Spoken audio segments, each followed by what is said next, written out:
Hello ಎಲ್ರಿಗೂ good morning, welcome back to my channel. ಇವತ್ತು day in my life ಮಾಡ್ತಾ ಇದ್ದೀನಿ. ಈಗ ತಾನೇ ಎದ್ದಿದ್ದೀನಿ ಆ್ಯಂಡ್ ನನ್ನ ಪಕ್ಕ ಯಾರಿದ್ದಾರೆ ಅಂತ ತೋರಿಸ್ತೀನಿ ನಿಮಗೆ.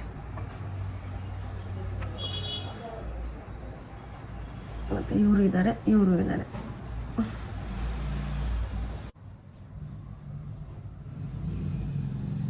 ಇದು ನಮ್ಮ ಅಡುಗೆ ಮನೆ ಕಂಡೀಷನ್. ರಾತ್ರಿ ನನಗೆ ತಲೆ ಭಾರ ಆಗ್ತಿತ್ತು ಅಂದ್ಬಿಟ್ಟು ಕಿಚನ್ ಕ್ಲೀನ್ ಮಾಡೋಕ್ಕಾಗಿಲ್ಲ, ಹಾಗೆ ಮಲ್ಕೊಂಡ್ಬಿಟ್ಟೆ. ಸೊ ಇವಾಗ ಮಾಡಲೇಬೇಕು. ಆ್ಯಂಡ್ ಇದು realistic day in my life ಆಗುತ್ತೆ ಪಕ್ಕ. ನಾನು ಒಂದು 15 ಡೇಸಿಂದನೂ ಚಿಯಾ ಸೀಡ್ಸ್ನ ಕನ್ಸ್ಯೂಮ್ ಮಾಡ್ತಾ ಇದ್ದೀನಿ. ನೈಟೇ 1-1.5 ಸ್ಪೂನ್ ಅಷ್ಟು ನೆನೆಸ್ಬಿಡ್ತೀನಿ ನೀರಲ್ಲಿ. ಅದ್ರ ಜೊತೆಗೆ 2 ಕೇಸರಿ ಬರುತ್ತಲ್ಲ, ಕೇಸರಿ ಎಲೆಗಳು, ಅದನ್ನ ಹಾಕ್ತೀನಿ. ಕೇಸರಿ ಹೂವು ಹಾಕ್ತೀನಿ. ಅದೆರಡನ್ನೂ ಹಾಕಿ ನೆನೆಸ್ಬಿಟ್ಟು ಬೆಳಿಗ್ಗೆ ಎದ್ದ ತಕ್ಷಣ ಕುಡಿತೀನಿ. ನಿಮ್ಗೆ ಎಲ್ಲರಿಗೂ ಗೊತ್ತು ನನಗೆ ಕೋಲ್ಡ್ ಇದೆ ಅಂತ ಅಂದ್ಬಿಟ್ಟು. ಇವಾಗಿಂದ ಅಲ್ಲ, ಆಲ್ಮೋಸ್ಟ್ 2 ಇಯರ್ಸ್ ಆಗ್ತಾ ಬಂತು. ನನ್ನ ಕೋಲ್ಡ್ ಇನ್ನೂ ಕಡಿಮೆ ಆಗಿಲ್ಲ. ಯಾಕೆ ಅಂತ ನನಗೆ ಇನ್ನೂ ಅರ್ಥನೇ ಆಗ್ತಿಲ್ಲ. ತುಂಬ ಕಡೆ ತೋರಿಸ್ಬಿಟ್ಟಿದ್ದೀನಿ, ಆದರೂ ಕಡಿಮೆ ಆಗ್ತಿಲ್ಲ. ಅಕಸ್ಮಾತ್ ನಿಮಗೆ ಯಾರಾದರೂ ಒಳ್ಳೆ ಡಾಕ್ಟರ್ ಗೊತ್ತಿದ್ರೆ ದಯವಿಟ್ಟು ಕಮೆಂಟ್ ಸೆಕ್ಷನಲ್ಲಿ ತಿಳಿಸಿ. ಆ್ಯಂಡ್ ಇಲ್ಲಾಂದರೆ ಇನ್ಸ್ಟಾಗ್ರಾಮಲ್ಲಿ DM ಮಾಡಿ, ಆಯಿತಾ? ಹೋಗಿ ನಾನು ಕನ್ಸಲ್ಟ್ ಮಾಡ್ತೀನಿ. ಬಿಕಾಸ್ ಯಾರಿಗೆ ಗೊತ್ತು, ಯಾರಾದರೂ ಒಂದು ಒಳ್ಳೆ ಡಾಕ್ಟರ್ ನನ್ನ ಕೋಲ್ಡ್ನ ವಾಸಿ ಮಾಡ್ಬೋದಲ್ವಾ? ಯಾಕಂದರೆ ನನಗೆ ಪ್ರತಿದಿನ ಬ್ಲೋ ಮಾಡಿ ನನ್ನ ನರ್ವ್ಸ್ ಎಲ್ಲ ವೀಕ್ ಆಗಿದೆ ಅಂತ ಅನ್ನಿಸ್ತಿದೆ ನನಗೆ. ಅದಕ್ಕೋಸ್ಕರ ರಿಕ್ವೆಸ್ಟ್ ಮಾಡ್ತಾ ಇದ್ದೀನಿ ಅಷ್ಟೇ. ಇವತ್ತು ಪಾತ್ರೆ ಏನು ಜಾಸ್ತಿ ಇರಲಿಲ್ಲ, ಹಾಗಾಗಿ ಬೇಗ ತೊಳೆದು ಮುಗಿಸ್ದೆ. ಆ್ಯಂಡ್ ನಾನು ಯಾವಾಗಲೂ ನೈಟೇ ಪಾತ್ರೆ ತೊಳೆದ್ಬಿಟ್ಟು ಮಲ್ಕೊಂಡ್ಬಿಡ್ತೀನಿ, ಅಡುಗೆ ಮನೆಲ್ಲ ಕ್ಲೀನ್ ಮಾಡಿ. ಬೆಳಗ್ಗೆ ಎದ್ದಿದ ತಕ್ಷಣ ಅಡುಗೆ ಮನೆಗೆ ಬಂದಾಗ ಖುಷಿ ಆಗಬೇಕೆ ಹೊರತು ಅಯ್ಯೋ ಅಂತ ಅನ್ನಿಸ್ಬಾರ್ದು. ಇದನ್ನ ನಮ್ಮಮ್ಮ ಪದೇ ನೆನಪು ಮಾಡ್ತಿರ್ತಾರೆ, ಅಡುಗೆ ಮನೆ ಕ್ಲೀನ್ ಮಾಡಿ ಮಲ್ಕೋ ಅಂತೆಲ್ಲ ಹೇಳ್ತಿರ್ತಾರೆ. ಆ್ಯಂಡ್ ಅಡುಗೆ ಮನೆ ಕ್ಲೀನ್ ಮಾಡ್ತೀನಿ ಅಂದ ಮಾತ್ರಕ್ಕೆ ಅಡುಗೆ ಕೂಡ ನಾನೇ ಮಾಡ್ತೀನಿ ಅಂತ ದಯವಿಟ್ಟು ಅನ್ಕೊಳಕ್ ಹೋಗ್ಬೇಡಿ. ಅಡುಗೆ ಒಂದು ಬಿಟ್ಟು ಬೇರೆ ಎಲ್ಲಾ ಕೆಲಸನೂ ನಾನೇ ಮಾಡೋದು ನಮ್ಮ ಮನೇಲಿ.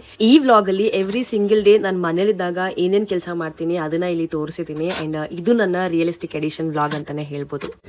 ಸದ್ಯಕ್ಕೆ ಅಡುಗೆ ಮನೆ ಕ್ಲೀನ್ ಆಗಿದೆ. ಇವಾಗ ಕಸ ಗುಡಿಸಿ ಮನೆ ಒರೆಸ್ಬೇಕು. ಅದಾದ್ಮೇಲೆ ಸ್ನಾನ ಮಾಡಬೇಕು.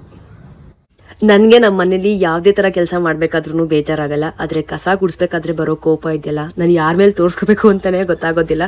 ದಿಸಕ್ಕೆ 1 ಸರ್ತಿ ಅಲ್ಲ, 10 ಸರ್ತಿ ಅಲ್ಲ, 20 ಸರ್ತಿ ಅಲ್ಲ, 30 ಸರ್ತಿ ಕಸ ಗುಡಿಸಿದ್ರು ನಮ್ಮ ಮನೇಲಿ ಧೂಳಿರುತ್ತೆ, ನಮ್ಮ ಮಕ್ಳು ಕೂದಲಿರುತ್ತೆ. ಧೂಳು ಬಂದು ರೋಡಲ್ಲಿ ಗಾಡಿ ಓಡಾಡ್ತಾವಲ್ಲ, ಅದೇ ಅರ್ಧ ನಮ್ಮ ಮನೇಲಿ ಧೂಳು. ಎಷ್ಟು ಕ್ಲೀನ್ ಮಾಡಿದ್ರು ಆ ಧೂಳು ಹಂಗೆ ಇರುತ್ತೆ. ಇವಾಗ ಇನ್ನೂ ಕ್ಲೀನ್ ಮಾಡಿ ಹೋಗಿರ್ತೀನಿ, ಮತ್ತೆ ಧೂಳು ಬಂದು ಕೂತ್ಬಿಟ್ಟಿರುತ್ತೆ. ಅದೇನೋ ಗೊತ್ತಿಲ್ಲ, ಧೂಳಿಗೆ ನಮ್ಮ ಮನೆ ಮೇಲೆ ಅಷ್ಟೊಂದು ಪ್ರೀತಿನೇ ಏನೋ. ಆ್ಯಂಡ್ ಮನೆ ಒರೆಸ್ಬೇಕಾದ್ರೆ ನೀರಿಗೆ ಉಪ್ಪು ಮತ್ತು ಅರಿಶಿನ ಪುಡಿ ಹಾಕೊಂಡ್ರೆ ನೆಗೆಟಿವ್ ಎನರ್ಜಿ ಹೋಗುತ್ತೆ ಅಂತ ಹೇಳ್ತಾರೆ. ಹಾಗಾಗಿ ನಾನು ಪ್ರತಿದಿನ ಮನೆ ಒರೆಸ್ಬೇಕಾದ್ರೂ ಉಪ್ಪು ಮತ್ತು ಅರಿಶಿನ ಹಾಕೊಂಡು ಒರೆಸ್ತೀನಿ. ನಮ್ಮ ಅಮ್ಮ ಅದನ್ನು ಹೇಳ್ತಾರೆ, ಫೋನ್ ಮಾಡಿ ಕೂಡ ಹೇಳ್ತಾರೆ, ಅರಿಶಿನ ಮತ್ತು ಉಪ್ಪು ಹಾಕೊಂಡು ಒರೆಸ್ತೀಯಾ ಅಂತಲೇ ಕೇಳ್ತಾರೆ. ಸೊ ಅವ್ರು ಕೇಳೋಕ್ಕೂ ಮುಂಚೆ ನಾನೇ ಮಾಡಿಬಿಟ್ರೆ ಒಳ್ಳೇದಲ್ವ ಅಂದ್ಬಿಟ್ಟು ನಾನೇ ಉಪ್ಪು ಮತ್ತು ಅರಿಶಿನ ಹಾಕೊಂಡು ಮನೆ ಒರೆಸ್ಬಿಡ್ತೀನಿ. ಆ್ಯಂಡ್ ಸ್ನಾನ ಮುಗಿಸ್ಕೊಂಡು ಬಂದು ಬಾಗಿಲಿಗೆ ಅರಿಶಿನ ಕುಂಕುಮ ಇಡ್ತಾ ಇದ್ದೀನಿ. ಇದು ನನ್ನ ಫೇವ್ರೇಟ್ ಪಾರ್ಟ್ ಅಂತಲೇ ಹೇಳ್ಬೋದು. ಮುಂಚೆ ನಂಗೆ ಇಷ್ಟ ಆಗ್ತಿರ್ಲಿಲ್ಲ, ಬಟ್ ಆಮೇಲೆ ನನಗೆ ಅಭ್ಯಾಸ ಆದಮೇಲೆ ಒಂಥರ ಖುಷಿ ಆಗುತ್ತೆ. ಅರಿಶಿನ ಕುಂಕುಮ ಎಲ್ಲ ಇಡೋದು ಅಂದರೆ ಏನೋ ಒಂಥರ ಖುಷಿ ನನಗೆ. ನಮ್ಮನೆ ಬಾಗಿಲು ಈ ಥರನೇ ಇರೋದು. ಬಿಕಾಸ್ ನಾವು ಅದ್ರ ಮೇಲೆ ಪೇಂಟ್ ಎಲ್ಲ ಹೊಡಿಸ್ಬಿಟ್ಟಿದ್ದೀವಿ ಒಂದು 2-3 ಸರ್ತಿ. ಹಾಗಾಗಿ ಒಂದು ಸ್ವಲ್ಪ ಲೈಕ್ ಪೇಂಟ್ ಎಲ್ಲ ಹೋದ್ಮೇಲೆ ಒಂಥರ ಕಾಣ್ತಾ ಇದೆ. ಬಟ್ ಇಟ್ಸ್ ಓಕೆ, ಎಲ್ಲ ಆದಮೇಲೆ ಲಕ್ಷಣವಾಗಿ ಕಾಣುತ್ತೆ, ನೀವೇ ನೋಡ್ತೀರಿ ಬೇಕಿದ್ರೆ. ಆ್ಯಂಡ್ ರಂಗೋಲಿ ನನಗೆ ಬಿಡಕ್ಕೆ ಬರಲ್ಲ. ಪಾಪ ಕಮೆಂಟ್ ಸೆಕ್ಷನಲ್ಲಿ ಯಾರೋ ಅಣ್ಣ ಕೇಳಿದ್ರು, ಅಕ್ಕ ನಿಮ್ಮ ಅಮ್ಮನ ಜೊತೆ ವ್ಲಾಗ್ ಮಾಡಿ ರಂಗೋಲಿ ಬಿಡೋದೆಲ್ಲ ಅಂದ್ಬಿಟ್ಟು. ನನಗೆ ರಂಗೋಲಿ ಎಲ್ಲ ಬಿಡಕ್ಕೆ ಬರಲ್ಲ ಅಣ್ಣ, ಇದು ಯಾವುದೋ ಟೂಲಿಂದ ರಂಗೋಲಿ ಬಿಡ್ತಾ ಇದ್ದೀನಿ, ನೋಡ್ಬಿಟ್ಟು ನಕ್ಬಿಡ್ತೀರಾ ನೀವೆಲ್ಲರೂ. ಬರೀ ಇದೊಂದು ಲೈನ್ ಮಾತ್ರ ಬಿಡಕ್ಕೆ ಬರುತ್ತೆ. ಹಾಗಾಗಿ ಆ ಕಡೆ 5 ಲೈನ್, ಈ ಕಡೆ 5 ಲೈನ್ ಬಿಟ್ಟೆ. ಇದು ನಮ್ಮ ಮನೆ ಬಾಗ್ಲು. ಆಮೇಲೆ ದೇವ್ರ ಪೂಜೆಗೆ ಎಲ್ಲ ರೆಡಿ ಮಾಡ್ಕೊಂಡೆ. ನಾವು ಯಾವಾಗಲೂ ಕೆಳಗಡೆ ಇರೋ ಫೋಟೋಸ್ಗೆ ಬಿಡುವನ್ನೇ ಯೂಸ್ ಮಾಡ್ತೀವಿ, ಮೇಲ್ಗಡೆ ಇರೋ ಫೋಟೋಸ್ಗೆ ಲೈಕ್ ಹಾರ ಥರ ಬಳಸ್ತೀವಿ. ನನಗೆ ಈ ರೀತಿ ಡೆಕೋರೇಷನ್ ಮಾಡೋದೇ ಇಷ್ಟ ಆಗುತ್ತೆ. ಒಂಥರ ಚೆನ್ನಾಗಿರುತ್ತೆ, ನೋಡೋಕ್ಕೂ ಲಕ್ಷಣವಾಗಿ ಕಾಣುತ್ತೆ. ಅಕಸ್ಮಾತ್ ಏನಾದರೂ ತುಂಬ ಟೈಮ್ ಇದೆ ಪೂಜೆ ಮಾಡೋದಕ್ಕೆ, ಎಲ್ಲ ಕೆಲಸ ಮುಗಿಸಿ ದೇವ್ರ ಪೂಜೆಗೆ ಅಂತಾನೆ ಒಂದು ಸ್ವಲ್ಪ ಟೈಮ್ ಕೊಟ್ಟು ಪೂಜೆ ಮಾಡೋದಿದೆಯಲ್ಲ, ಅದು ನಿಜವಾಗ್ಲೂ ಬೆಸ್ಟ್ ಫೀಲಿಂಗ್ ಅಂತ ಅನ್ಸುತ್ತೆ ನನ್ನ ಪ್ರಕಾರ. ಆ್ಯಂಡ್ ಕೆಲವೊಂದು ಸರ್ತಿ ಗಡಿಬಿಡಿಯಲ್ಲಿ ನಾವು ಬೇಗ ಕೆಲಸ ಎಲ್ಲ ಮುಗಿಸಿ ಪೂಜೆ ಮಾಡಿ ಹೊಟ್ಬಿಡ್ತೀವಿ. ಬಟ್ ಟೈಮ್ ಇದ್ದಾಗ ಆ ಒಂದು ಸಮಾಧಾನ, ಒಂದು ಖುಷಿ ಇರುತ್ತಲ್ಲ, ಅದೊಂಥರ ಎಕ್ಸ್ಪ್ರೆಸ್ ಮಾಡ್ಕೊಳಕ್ಕೆ ಆಗಲ್ಲ. ಇದೆಲ್ಲ ಥೀಸ್ಟ್ಗೆ ತುಂಬ ಅರ್ಥ ಆಗುತ್ತೆ. ಏಥೀಸ್ಟ್ ಅವ್ರು ಯಾರಾದರೂ ಇದರಲ್ಲಿ ಇದ್ರೆ ಅಥವಾ ನನ್ನ ಸಬ್ಸ್ಕ್ರೈಬರ್ಸ್ ಆಗಿದ್ರೆ ದಯವಿಟ್ಟು ಯಾರು ಏನು ಅನ್ಕೊಳ್ಬಿಡಿ. ಎಲ್ರಿಗೂ ಅವ್ರದ್ದೇ ಆದ ಫೀಲಿಂಗ್ಸ್ ಇರುತ್ತೆ. ಆ್ಯಂಡ್ ನಿಮ್ಮ ಫೀಲಿಂಗ್ಸ್ನು ನಾವು ರೆಸ್ಪೆಕ್ಟ್ ಮಾಡ್ತೀವಿ. ಹಾಗಾಗಿ ಸಾರಿ ಕೇಳ್ತಾ ಇದ್ದೀನಿ ಮುಂಚಿತವಾಗ್ಲೇನೆ.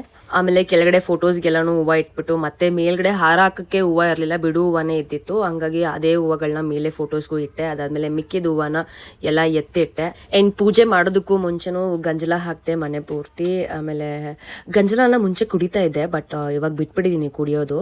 ನಿಮ್ಮಲ್ಲಿ ಯಾರಾದರೂ ಕುಡಿಯೋರಿದ್ರೆ ಕಮೆಂಟ್ ಸೆಕ್ಷನಲ್ಲಿ ತಿಳಿಸಿ. ಗಂಜಲ ಕುಡಿದ್ರೆ ತುಂಬಾ ಒಳ್ಳೇದು, ಅದರಲ್ಲೂ ಬೆಳಗಿನ ಜಾವ ಫ್ರೆಶ್ ಆಗಿ ಸಿಗುತ್ತಲ್ಲ, ಆ ಗಂಜಲ ಕುಡಿದ್ರೆ ತುಂಬಾ ತುಂಬಾ ತುಂಬಾ ಒಳ್ಳೇದು. ಆಮೇಲೆ ಪೂಜೆ ಮಾಡೋದಕ್ಕೆ ಕುತ್ಕೊಂಡೆ. ನಮ್ಮ ಮನೇಲಿ ಟೋಟಲ್ ಆಗಿ 5 ದೀಪ ಇದೆ. ಆ್ಯಂಡ್ ಕೆಲವ್ರ ಮನೇಲಿ 1 ದೀಪ ಇರುತ್ತೆ, ಆ್ಯಂಡ್ ಇನ್ನು ಕೆಲವ್ರ ಮನೇಲಿ 3 ದೀಪ ಇರುತ್ತೆ. 3 ದೀಪ ಹಚ್ಚಬಾರ್ದು ಅಂತ ಹೇಳ್ತಾರೆ, ಬಟ್ ನಂಗೆ ಗೊತ್ತಿಲ್ಲ. ಕೆಲವೊಂದು ಸರ್ತಿ ನಾನು 3 ದೀಪನ ಹಚ್ಚಿದ್ದೀನಿ ಕೂಡ. ಕೆಲವ್ರ ಮನೇಲಿ ಎಷ್ಟೊಂದು ಪದ್ಧತಿ ಇರುತ್ತೆ, ಪೂಜೆ ಹಿಂಗೆ ಮಾಡಬೇಕು ಹಾಗೆ ಮಾಡಬೇಕು ಅಂತ. ಬಟ್ ನಮ್ಮ ಮನೇಲಿ ಆ ರೀತಿ ಪದ್ಧತಿನ ಹೇಳ್ಕೊಟ್ಟಿಲ್ಲ. ಬರೀ ಹಬ್ಬದ ಟೈಮಲ್ಲಿ ಊರುಗಳಲ್ಲಿ ಅದನ್ನ ಫಾಲೋ ಮಾಡ್ತಾರೆ, ಅದೇನು ಫಾರ್ಮಾಲಿಟೀಸ್ ಇದೆ. ಬಟ್ ಇಲ್ಲಿ ನನಗೆ ಅದ್ಯಾವುದು ನಂಗೆ ಗೊತ್ತಿಲ್ಲ.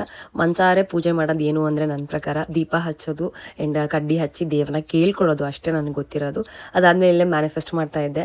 ಈ ಕ್ಲಿಪ್ಪು ಅಚಾನಕ್ಕಾಗಿ ಬ್ಲರ್ ಆಗಿಬಿಟ್ಟಿದೆ, ನನಗೆ ಗೊತ್ತಿಲ್ಲ. ಇಲ್ಲಿ ನಾನು ನನ್ನ ಲಕ್ಕಿ ನಂಬರ್ನ ಬರ್ಕೊಳ್ತಾ ಇದ್ದೀನಿ, ಅಂದರೆ ಮ್ಯಾನಿಫೆಸ್ಟ್ ಮಾಡ್ತಾ ಇದ್ದೀನಿ. ನಿಮ್ಮಲ್ಲಿ ಯಾರಾದರೂ ಮ್ಯಾನಿಫೆಸ್ಟೇಷನ್ ಮಾಡೋರಿದ್ರೆ ನನಗೆ ಕಮೆಂಟ್ ಸೆಕ್ಷನಲ್ಲಿ ತಿಳಿಸಿ. ಕೆಲವರು ಹೇಳ್ಬೋದು ಟ್ರೈಪಾಡ್ ಎಲ್ಲ ಇಟ್ಟು ವಿಡಿಯೋ ಎಲ್ಲ ಶೂಟ್ ಮಾಡ್ತೀರಾ, ಇನ್ನೇನು ಪೂಜೆ ಮಾಡ್ತೀರಾ, ರೆಕಾರ್ಡಿಗೋಸ್ಕರನೇ ಪೂಜೆ ಮಾಡ್ತೀರಾ ಅಂತ. ಹಾಗೆಲ್ಲ ಏನಿಲ್ಲ, ಒಂದೇ ಕಡೆ ನಾನು ರೆಕಾರ್ಡ್ನ ಸ್ಟಾರ್ಟ್ ಮಾಡಿ ಬಿಟ್ಬಿಟ್ಟೆ. ಅದಾದಮೇಲೆ ನೆಮ್ಮದಿಯಾಗೆ ಒಂದು 20 ನಿಮಿಷ ಪೂಜೆ ಮಾಡಿದೆ. 20 ನಿಮಿಷ ರೆಕಾರ್ಡ್ ಆಗಿತ್ತು, ಬಟ್ ಅದೆಲ್ಲ ಕಟ್ ಮಾಡಿ ಇಲ್ಲಿ ಹಾಕಿದ್ದೀನಿ. ಆ್ಯಂಡ್ ಯಾವಾಗಲೂ ಅಬ್ಸರ್ವ್ ಮಾಡಿ ನೋಡಿ, ಪೂಜೆ ಎಲ್ಲ ಆದಮೇಲೆ ಮನೇಲಿ ಒಂಥರ ಕಳೆ ಇರುತ್ತೆ, ಇನ್ನೂ ಒಂಥರ ವೈಬ್ ಇರುತ್ತೆ, ಖುಷಿಯಾಗುತ್ತೆ ನೋಡೋಕ್ಕೆ. ಆ ಹೂವಿನ ಸ್ಮೆಲ್ ಇರ್ಬೋದು, ಆ ಗಂಧದ ಕಡ್ಡಿ ಸ್ಮೆಲ್ ಇರ್ಬೋದು, ಅಥವಾ ಒಂದು ಫುಲ್ಲು ಹೊಗೆ ಇರುತ್ತಲ್ಲ ಮನೇಲಿ, ಅದೆಲ್ಲ. ಆಮೇಲೆ ಅಮ್ಮ ಬಂದಮೇಲೆ ನಮಗೆ ಬೋರ್ಡ್ ಮೀಟಿಂಗ್ ಶುರು ಆಗುತ್ತೆ. ಅಲ್ಲಿ ತನಕ ಒಬ್ಬಳೇ ಇರ್ತೀನಿ, ಏನು ಮಾತಾಡ್ತಿರಲ್ಲ. ಅಮ್ಮ ಬಂದಮೇಲೆ ಏನಾಯಿತು ಎತ್ತಾಯಿತು ಅಂತೆಲ್ಲ ಡಿಸ್ಕಷನ್ ಮಾಡ್ತಿರ್ತೀನಿ. ಅಥವಾ ನಾನು ಏನಾದರೂ ಮೊಬೈಲಲ್ಲಿ ಏನಾದರೂ ವಿಚಾರಗಳನ್ನ ನೋಡಿದ್ರೆ ಅದನ್ನು ಶೇರ್ ಮಾಡ್ತೀನಿ. ನಿಮ್ಮ ಕಮೆಂಟ್ಸ್ ಆಗಿರ್ಬೋದು, ಏನೇ ಆಗಿರ್ಬೋದು, ಸುಮ್ಮನೆ ಶೇರ್ ಮಾಡ್ಕೊಂಡು ಕೂತಿರ್ತೀನಿ. ಅವರಿಗೆ ಕಾಫಿ ಕೊಡಲೇಬೇಕು ಬಂದಿದ ತಕ್ಷಣ. ಆ್ಯಂಡ್ ಅವ್ರಿಗೆ ಕಾಫಿ ಕೊಡಬೇಕಾದ್ರೆ ನನಗೂ ಕಾಫಿ ಕುಡಿಬೇಕು ಅನ್ನಿಸ್ತು. ಹಾಗಾಗಿ ಇಬ್ಬರಿಗೂ ಕಾಫಿ ಮಾಡಿಕೊಂಡೆ. ಅದಾದಮೇಲೆ ನಾನು ಟೀ ಬಿಸ್ಕೆಟ್ ಅಂತ ಯಾರು ಕೇಳಿದ್ದೀರಾ, ವರ್ಕಿ ಅಂತ ಹೇಳ್ತಿದ್ವಿ ಚಿಕ್ಕ ವಯಸ್ಸಲ್ಲಿ, ಇವಾಗ ಟೀ ಬಿಸ್ಕೆಟ್ ಅಂತ ಹೇಳ್ತೀವಿ. ಅದನ್ನು ಹೋಗಿ ಅಂಗಡಿಯಿಂದ ತಂದುಬಿಟ್ಟು ಅದನ್ನು ತಿಂದೆ. ಹೇಳ್ದೆ ಅಲ್ವಾ ಬೋರ್ಡ್ ಮೀಟಿಂಗ್ ಅಂದ್ಬಿಟ್ಟು, ಏನೋ ತೋರಿಸ್ತಾ ಇದ್ರು, ಅದನ್ನು ಕ್ಲಾರಿಫೈ ಮಾಡ್ತಿದ್ದೆ, ಹಿಂಗಲ್ಲ ಹಾಗೆ ಅಂತ ಅಂದ್ಬಿಟ್ಟು.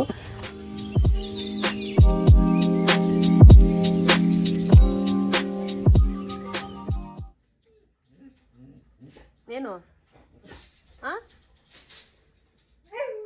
ಅಲ್ಲ, ಏನು ಹೇಳು, ಏನು ಏನು ಬಿಡಲ್ಲ, ಒಳಗಡೆ ಬಿಡಲ್ಲ ನಿನ್ನ ಮಾತ್ರ ಸಮ ಏನೋ ಏನಪ್ಪ ಅಲ್ಲೇ ತಲೆಗೆ ಕೂದಲನ್ನ ಡ್ರೈ ಮಾಡ್ಕೊಳ್ಳೋಣ ಅಂತ ಮೇಲ್ಗಡೆ ಹೋದೆ. ಆಲ್ಮೋಸ್ಟ್ 80% ಕೂದಲು ಆಲ್ರೆಡಿ ಡ್ರೈ ಆಗೋಗಿತ್ತು. ಮರ್ತೇ ಹೋಗ್ಬಿಟ್ಟಿದ್ದೀನಿ ತಲೆ ಕೂದಲು ಒಣಗಿಸ್ಕೊಳ್ಳೋದನ್ನ. ನಾನು ಮನೇಲಿದ್ರೆ ಟೆರೆಸ್ ಮೇಲೆ ಹೋಗ್ಬಿಟ್ಟು ಕೂದಲನ್ನ ಒಣಗಿಸ್ಕೊತೀನಿ. ಆ್ಯಂಡ್ ಎಲ್ಲಾದ್ರೂ ಅರ್ಜೆಂಟ್ ಇದ್ದಾಗ ಮಾತ್ರ ಬ್ಲೂ ಡ್ರೈ ಮಾಡ್ಕೊಂಡು ಅದಾದ್ಮೇಲೆ ಸ್ಟ್ರೈಟಿಂಗ್ ಮಾಡ್ಕೊಳ್ತೀನಿ. ಇಲ್ಲಾಂದ್ರೆ ನಾನು ಯಾವುದೇ ಕಾರಣಕ್ಕೂ ಸ್ಟ್ರೈಟಿಂಗ್ ಎಲ್ಲ ಮಾಡ್ಕೊಳ್ಳೋದಿಲ್ಲ ಮನೇಲಿ ಇದ್ದಾಗ. ಇದು ನನ್ನ ಒರಿಜಿನಲ್ ಹೇರ್ ಟೆಕ್ಸ್ಚರ್, ಒಂಥರ ವೇವಿ ತರ ಕರ್ಲಿ ತರ. ಆ್ಯಂಡ್ ಕೆಳಗಡೆ ಬರೋ ಅಷ್ಟರಲ್ಲಿ ನನ್ನ ಫೇವ್ರೇಟ್ ಶೋ ಶುರುವಾಗಿತ್ತು, ಪವಾಡ ಪುರುಷ ಅಂತ ಹೇಳಿ. ಇದನ್ನ ಮಧ್ಯಾಹ್ನದ ಹೊತ್ತು ಹಾಕ್ತಾರೆ, 1 hour ಇರುತ್ತೆ. ತುಂಬಾ ಅಂದ್ರೆ ತುಂಬಾ ಚೆನ್ನಾಗಿರುತ್ತೆ, ಫುಲ್ ದೇವ್ರದ್ದು. ಆ್ಯಂಡ್ ಡೈಲಿ ಒಂದೊಂದು ಸ್ಟೋರಿ ಇರುತ್ತೆ, ನೋಡೋಕೆ ಖುಷಿ ಆಗುತ್ತೆ. ಹಾಗಾಗಿ ಇದು ನಾವು ರೆಗ್ಯುಲರ್ ಆಗಿ ನೋಡ್ಕೊಂಡು ಬಂದಿದ್ದೀವಿ. ಆ್ಯಂಡ್ ನೈಟ್ ಹೊತ್ತು ಹಾಕ್ತೀವಿ ಸ್ವಲ್ಪ ಹೊತ್ತಷ್ಟೇ, ಬಟ್ ಬೃಂದಾವನ ಬರ್ಬೇಕಾದ್ರೆ ರೆಗ್ಯುಲರ್ ಆಗಿ ನೋಡ್ತಿದ್ರು ನಮ್ಮಮ್ಮ. ಆ್ಯಂಡ್ ನಾನು ಎವ್ರಿ ಡೇ ಎಪಿಸೋಡ್ ನೋಡ್ತಿದ್ದೆ, ಬಿಕಾಸ್ ನಾನು ಏನಾದರೂ ತಪ್ಪು ಮಾಡಿದಿನ ತಿದ್ಕೊಳ್ಳೋಕ್ಕೋಸ್ಕರ ನೋಡ್ತಾ ಇದ್ದೆ. ಆ್ಯಂಡ್ ಅದಾದಮೇಲೆ ಊಟ ತಿನ್ನೋಣ ಅಂತ ಅಂದ್ಕೊಂಡ್ವಿ. ಆವಾಗ ನನಗೆ ಅನ್ನಿಸ್ತು ಏನಾದರೂ ಮಾಡ್ಕೊಳ್ಳೋಣ ಅಂದ್ಬಿಟ್ಟು ಪೊಟ್ಯಾಟೊನೋ ಈ ಥರ ಸ್ಲೈಸ್ ಮಾಡಿಬಿಟ್ಟು ಅದಕ್ಕೆ ಉಪ್ಪು ಖಾರ ಅದೇನು ಮಸಾಲೆ ಇದೆ ಅದೆಲ್ಲ ಹಾಕ್ಬಿಟ್ಟು ಫ್ರೈ ಮಾಡಿಕೊಂಡೆ. ಅದಾದಮೇಲೆ ಊಟ ಮಾಡಿದ್ವಿ. ನೆನ್ನೆದು ಬೆಂಡೆಕಾಯಿ ಸಾರು ಮಿಕ್ಕಿತ್ತು, ಅದಕ್ಕೆ ರೈಸ್ ಮಾಡ್ಕೊಂಡಿದ್ದು ನಾನು. ಯಾಕಂದರೆ ನಮ್ಮ ಮನೆಯಲ್ಲಿ 2 days ಒಂದು ಸಾಂಬಾರು ಮಾಡ್ತಾರೆ. ಇದನ್ನು ಆಲ್ರೆಡಿ ನಾನು ನಿಮಗೆ ಹೇಳಿದ್ದೀನಿ ಪ್ರೀವಿಯಸ್ ವ್ಲಾಗಲ್ಲಿ ಕೂಡ. ಆ್ಯಕ್ಚುಲಿ ಏನು ಗೊತ್ತಾ, ಬೆಂಡೆಕಾಯಿ ಸಾರನ್ನ ಅವತ್ತು ಮಾಡಿದರೆ ಅವತ್ತೇ ತಿನ್ನೋ ಬದಲು ಮಾರನೇ ದಿನ ತಿಂದಾಗ ಇನ್ನೂ ರುಚಿಯಾಗಿರುತ್ತೆ, ಸೇಮ್ ಫಿಶ್ ಸಾಂಬಾರು ಥರ. ಬಿಕಾಸ್ ನಾನು ಮುಂಚೆ ಅದೆಲ್ಲ ತಿಂದಿದ್ದೀನಲ್ವಾ, ಹಾಗಾಗಿ ಹೇಳ್ತಾ ಇದ್ದೀನಿ. ಅದಾದಮೇಲೆ ತುಂಬ ಅಂದರೆ ತುಂಬ ತಲೆ ಭಾರ ಆಗ್ತಿತ್ತು. ಯಾಕಂದರೆ ತಲೆಗೆ ಸ್ನಾನ ಮಾಡಿದ್ದೆ, ಚಿಯಾ ಸೀಡ್ಸ್ ಕೊಡ್ತಿದ್ದೆ, ಎಲ್ಲ ಕೋಲ್ಡ್ ಒಂಥರ ತಲೆ ಭಾರ ಆಗಿಬಿಟ್ಟಿತ್ತು. ಹಾಗಾಗಿ ಟ್ಯಾಬ್ಲೆಟ್ ತೊಗೊಂಡೆ. ಆಮೇಲೆ ಅನುಬಂಧ ಅವತ್ಸ್ ಪ್ಲೇ ಆಗ್ತಿತ್ತು, ಅದನ್ನು ನೋಡ್ತಾ ಕೂತಿದ್ದೆ. ಆಲ್ರೆಡಿ ನೋಡಿದ್ದೀನಿ, ಮತ್ತೆ ಅದನ್ನು ರೀಟೆಲಿಕಾಸ್ಟ್ ಮಾಡ್ತಿಲ್ಲ, ಹಾಗಾಗಿ ನೋಡ್ತಿದ್ದೆ.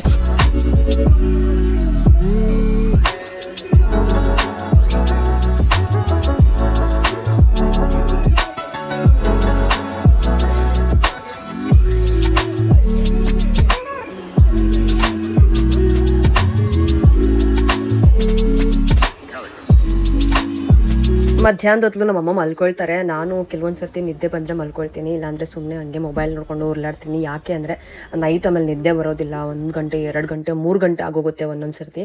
ಹಾಗಾಗಿ ಮಧ್ಯಾಹ್ನ ಮಲ್ಕೊಳ್ಳೋದನ್ನ ಸ್ಕಿಪ್ ಮಾಡ್ತೀನಿ.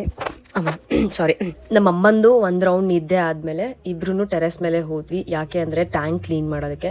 ತುಂಬ ದಿವಸಗಳೇ ಆಗೋಗಿತ್ತು ಟ್ಯಾಂಕ್ ಕ್ಲೀನ್ ಮಾಡಿರಲಿಲ್ಲ. ಯೂಶ್ವಲಿ ನಾನೇ ನಮ್ಮ ಮನೇಲಿ ಸಂಪು ಟ್ಯಾಂಕ್ ಎಲ್ಲ ಕ್ಲೀನ್ ಮಾಡೋದು. ಹಾಗೂ ನಮ್ಮಮ್ಮ ಇವಾಗ ಬೇಡ ಯಾರನ್ನಾದ್ರೂ ಕರೆಸ್ತೀನಿ ಬಾ ಅಂತ ಅಂದ್ರು. ಈ ಚಿಕ್ಕ ಟ್ಯಾಂಕ್ ಯಾರನ್ನ ಯಾರನ್ನ ಕರೆಸಿ ಕ್ಲೀನ್ ಮಾಡಿಸೋದು ಹೇಳಿ, ಅದಕ್ಕೆ ನಾನೇ ಮಾಡ್ತೀನಿ ಅಂತ ಸ್ಟಾರ್ಟ್ ಮಾಡಿದೆ. ಇನ್ನೇನು ಸ್ಟಾರ್ಟ್ ಮಾಡಿದೆ ಅನ್ನೋ ಅಷ್ಟರಲ್ಲಿ ಮಳೆ ಹನಿ ಶುರುವಾಗೋಯ್ತು.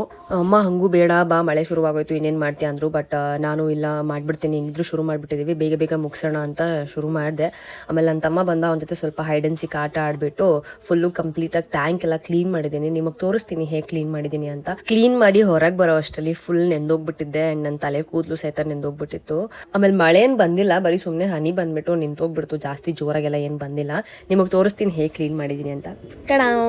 ಚೆನ್ನಾಗಿ ಕ್ಲೀನ್ ಮಾಡಿದ್ದೀನಿ ಅಲ್ವಾ. ಕೆಳಗೆ ಬಂದು ಒಂದು ಸ್ವಲ್ಪ ಹೊತ್ತು ಕೂತ್ಕೊಂಡೆ. ಅದಾದ್ಮೇಲೆ ನಾವು ಕಾಫಿ ಕುಡಿದ್ವಿ, ಸ್ವಲ್ಪ ಟಿವಿ ನೋಡಿದ್ವಿ. ಅದು ಯಾವುದು ಕ್ಯಾಪ್ಚರ್ ಮಾಡಿಲ್ಲ, ಯಾಕಂದರೆ ತುಂಬ ಲ್ಯಾಗ್ ಆಗೋಗುತ್ತೆ ಅದೇ ಕಾಫಿ ಕುಡಿಯೋದು ಅದೇ ಇದು ಅಂತ ಅಂದ್ಕೊಂಡು. ಒಂದು 8-8:30 ಅಷ್ಟರಲ್ಲಿ ಹೊರಗಡೆ ಹೋಗಿ ಮಕ್ಕಳಿಗೆಲ್ಲ ಊಟ ಹಾಕ್ಬಿಟ್ಟು ಬಂದೆ. ಅವರು ಇಲ್ಲ ಅಂದ್ರೂ ಒಂದು 11 ನಾಯಿಗಳಿದ್ದಾವೆ, ಅವ್ರಿಗೆ ನಾವೇ ಊಟ ಹಾಕೋದು ಹೊರಗಡೆ. ಅವ್ರಿಗೆ ಏನು ಹಾಕ್ತೀವಿ ಅಂತಂದರೆ ಚಿಕನ್ನ ತಂದುಬಿಟ್ಟು ಹಾಫ್ ಬಾಯ್ಲ್ ಥರ ಮಾಡಿಬಿಟ್ಟು ನಾನೇ ಅದನ್ನು ಕಟ್ಟೆಲ್ಲ ಮಾಡ್ತೀನಿ, ಚಿಕ್ಕ ಚಿಕ್ಕದಾಗೆಲ್ಲ ಕಟ್ ಮಾಡಿಬಿಟ್ಟು ಹೊರಗಡೆ ಹೋಗಿ ಅವ್ರಿಗೆಲ್ಲ ಇಟ್ಬಿಟ್ಟು ಬರ್ತೀನಿ. ಅದೊಂದು 20 ನಿಮಿಷ ಆಗುತ್ತೆ. ಅದಾದ್ಮೇಲೆ ನಾವು ಊಟ ಮಾಡಿದ್ವಿ. ಊಟಕ್ಕೆ ತುಂಬ ಬೇಸಿಕ್ ಇತ್ತು, ಅದೇ ಬೆಂಡೆಕಾಯಿ ಸಾಂಬಾರು, ಆಮೇಲೆ ಚಪಾತಿ ಮಾಡಿಕೊಟ್ರು ಅಮ್ಮ. ಟಿವಿ ನೋಡ್ಕೊಂಡು ಊಟ ಮಾಡ್ತೀನಿ ನಾನು ಮನೇಲಿದ್ದಾಗ. ಇದು ನನ್ನ ಇವತ್ತಿನ ವ್ಲಾಗ್ ಆಗಿತ್ತು, ರಿಯಲಿಸ್ಟಿಕ್ ಎಡಿಷನ್ ಅಂತಲೇ ಹೇಳ್ಬೋದು. ನಾನು ಎವ್ರಿ ಸಿಂಗಲ್ ಡೇ ಹೇಗಿರ್ತೀನಿ ಹಾಗೆ ಈ ವಿಡಿಯೋದಲ್ಲಿ ತೋರಿಸಿದ್ದೀನಿ. ಆ್ಯಂಡ್ ನಿಮಗೆ ಇದರಲ್ಲಿ ಏನಾದರೂ ತಪ್ಪು ಅನ್ನಿಸ್ತು, ಅದು ಇದು ಈ ಥರ ಇರಬೇಕಿತ್ತು ಆ ಥರ ಇರಬೇಕಿತ್ತು ಅಂತ ಅನ್ಸಿದ್ರೆ ಕಮೆಂಟ್ ಸೆಕ್ಷನಲ್ಲಿ ತಿಳಿಸಿ, ನಾನು ಸರಿ ಮಾಡ್ಕೊಳ್ಳೋಕೆ ಟ್ರೈ ಮಾಡ್ತೀನಿ. ಆ್ಯಂಡ್ ಮಿಸ್ಟೇಕಾಗಿ ಏನಾದರೂ ತಪ್ಪಾಗಿ ಮಾತಾಡಿದ್ರೆ ನನ್ನ ಕಡೆಯಿಂದ ಐ ಆಮ್ ರಿಯಲಿ ಸಾರಿ. ನೀವು ಸಬ್ಸ್ಕ್ರೈಬ್ ಆಗಿಲ್ಲ ಅಂದರೆ ಸಬ್ಸ್ಕ್ರೈಬ್ ಮಾಡ್ಕೊಳ್ಳಿ. ಓಕೆ, ಬಾಯ್.